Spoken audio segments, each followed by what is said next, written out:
Exercice 10. C'est un exercice qui n'est pas forcément si simple. La première chose à bien comprendre, c'est déjà de voir ce qui se passe graphiquement. Donc nous avons une fonction continue et strictement croissante définie sur 0,1, mais qui est aussi à valeur dans 0,1. D'accord? Ce qui signifie que si l'on trace son graphe, et on suppose aussi d'ailleurs qu'en 0, elle vaut 0, et qu'en 1, elle vaut 1. Donc voilà un exemple d'une fonction f qui va satisfaire à cette hypothèse. Évidemment, on sait que pour tout x entre 0 et 1 différent de 1, x puissance n tend vers 0 quand n tend vers plus l'infini. Donc ici, si x est entre 0 et 1 strictement, f de x est strictement plus petit que f de 1, et d'ailleurs il est supérieur ou égal à f de 0, donc f de x est lui aussi entre 0 et 1, mais ouvert en 1, puisque la fonction f est strictement croissante. Donc f puissance n de x va tendre vers 0 lorsque n tend vers plus l'infini. Attention, nous avons fait un chapitre d'algèbre dernièrement. En algèbre, f puissance n, quand f était un endomorphisme, c'était f rond f rond f n fois. Ici, f puissance n, c'est de l'analyse. Il n'y a pas de loi rond à proprement parler. Enfin, on pourrait, mais par défaut, on pense ici à la fonction produit. Donc f puissance n de x, ça n'est rien d'autre que f de x, le tout puissance n. Ça tend vers 0. Ce qui fait que si l'on dessine les graphes de ces différentes puissances de f,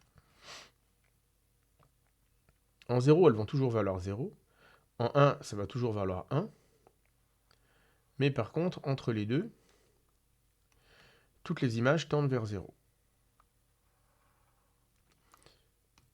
Ce qui fait que le graphe de f puissance n, quand n tend vers plus l'infini, a tendance à venir se coller contre l'axe des abscisses et la droite verticale d'abscisse x égale à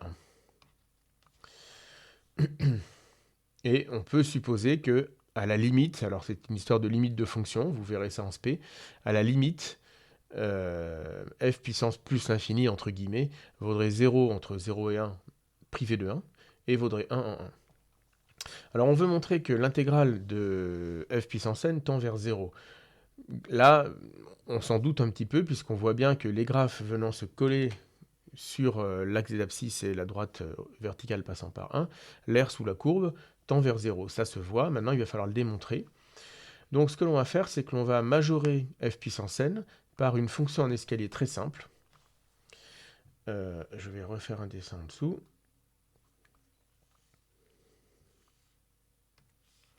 Donc si je retrace le graphe d'une certaine puissance de f pour un n assez grand,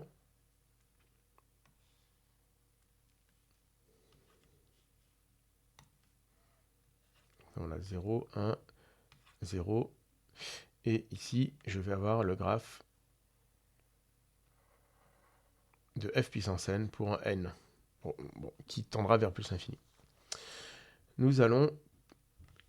En fait, ce qu'on voit, c'est qu'on peut couper le graphe en deux portions, à peu près là, disons. Et sur la première portion,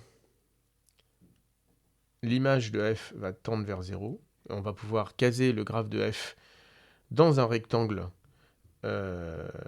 qui aura une base très grande, enfin, en tout cas une base qui aura tendance à tendre vers 1, mais la hauteur va tendre vers 0. Et c'est pour ça que l'aire de ce rectangle tendra vers 0.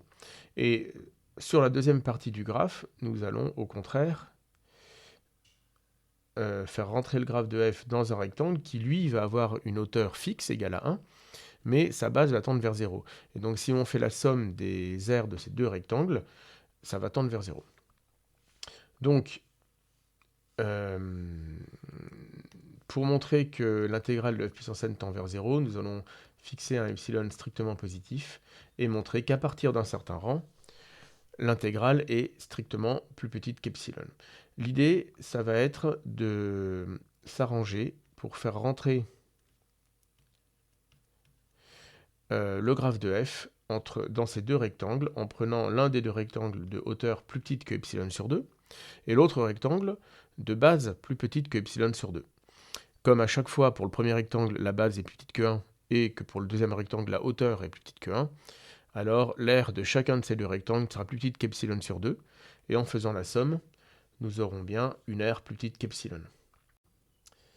Donc 1 moins epsilon sur 2 est strictement plus petit que 1, et par croissance stricte de f, puisque f de 1 égale à 1, f de ce point, lui aussi, est strictement plus petit que 1. D'où f puissance n de 1 moins epsilon sur 2 tend vers 0 quand n tend vers plus l'infini. Et ça, en termes de suite, ça signifie qu'il existe un rang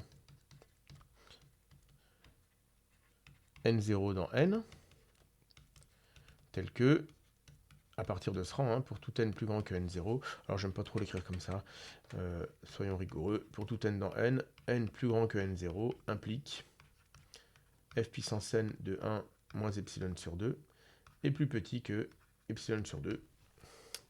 Et donc par croissance stricte de f, pour tout x entre 0 et 1 moins epsilon sur 2, fermé, f puissance n de x est strictement plus petit qu'epsilon sur 2. D'accord? De plus, et là il n'y a rien à dire, pour tout x entre 1 moins epsilon sur 2,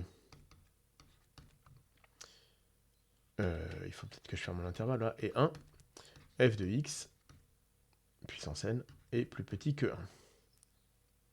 Donc on va introduire la fonction d'escalier tracée en rouge sur le graphe précédent. Posons phi la fonction de 0,1 dans 0,1, qui à x va associer epsilon sur 2 si x est inférieur ou égal à 1 moins epsilon sur 2, et 1 si x est strictement plus grand que 1 moins epsilon sur 2.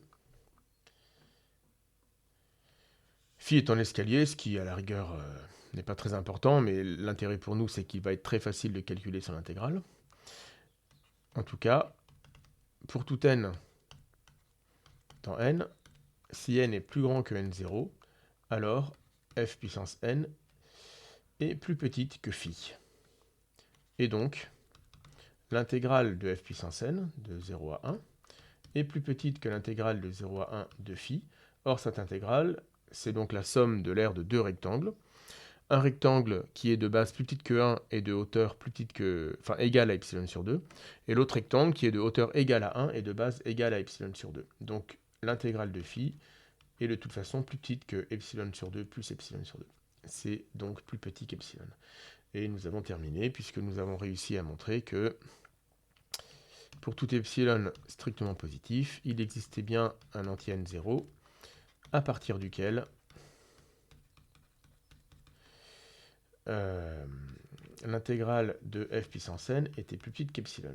Ce que nous n'avons pas dit, mais qui est évident vu la définition de f, c'est que cette intégrale est également positive. Et donc ça signifie bien que cette suite d'intégrales tend vers 0.